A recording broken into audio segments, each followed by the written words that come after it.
À part tes maris, une française qu'on a chez nous, ecco, italien, colombiano, italien, allemand, espagnola. Moi, normalement, j'habite ici. Hein. Après, il y a Toto, Christophe, ecco. Et nous, on fait beaucoup de travail ici. C'est le quartier général de design, c'est ici. Ecco. Je pense que quand tu es jeune, tu as rien, mais tu as liberté, parce que tu n'as pas de bagages. Et l'unique que tu peux faire, c'est aller, bouger. Et moi, je bougeais près des personnes que je voulais être. Et après, je pense que quelque chose t'arrive, ça aide beaucoup, je sais pas. À moi, c'était très important. Et si ça, c'est le premier prototype qu'on a fait pour Driade, et comme ça. Et bien, mais ça aussi, c'était un des commencements qu'on avait fait pour Artelano, oui, de la chaise. J'avais étudié architecture à Madrid. Par 4 ans, je n'avais pas fini, j'avais fait 4 ans. Pour moi, c'était la grande architecture. Après, cette histoire de design, c'était un peu, je sais pas, c'était pas ma vraie culture. Et quand je suis venue en Italie, que je devais finir les études, il y avait seulement un cours de projet qui était fantastique, c'était design by Castiglioni, non? Et ça, moi, je pensais, il n'y avait aucun architecte qui était si intéressant à l'université que lui. Alors, je commençais à penser, bon, cette histoire du design, ce sont des choses qui, à moi, sûrement m'ont influencé. Peut-être j'étais en Espagne, je suis sûre que j'aurais été architecte seulement, je n'aurais pas été designer. Et ça, c'est le modèle, le premier de la lampe de Floss. Et ça, c'est le pré-prototype, le proto de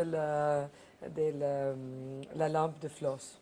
Tu sais qu'on se forme quand on est petit, non? Tout ce qui reste bon et mauvais, vient toujours de l'enfance, non? Dans l'ambiance où moi j'habitais, il y avait beaucoup de femmes, et tous avec beaucoup de personnalité.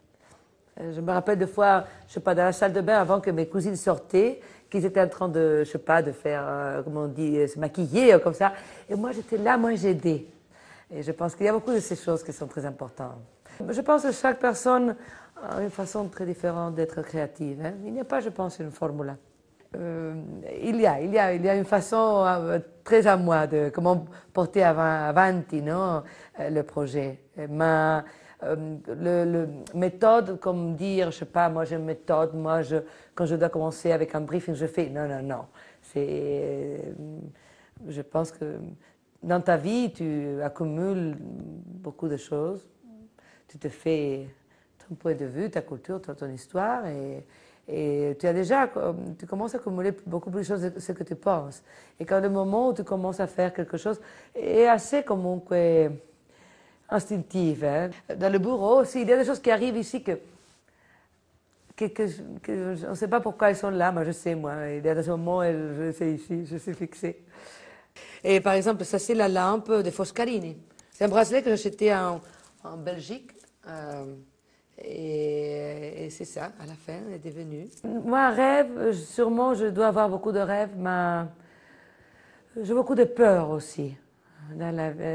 Et alors, comme j'ai beaucoup de peur, je ne vais pas trop dire mes rêves. Et si je les ai, je ne même pas les pense beaucoup. Mais sûrement que j'ai des rêves, si.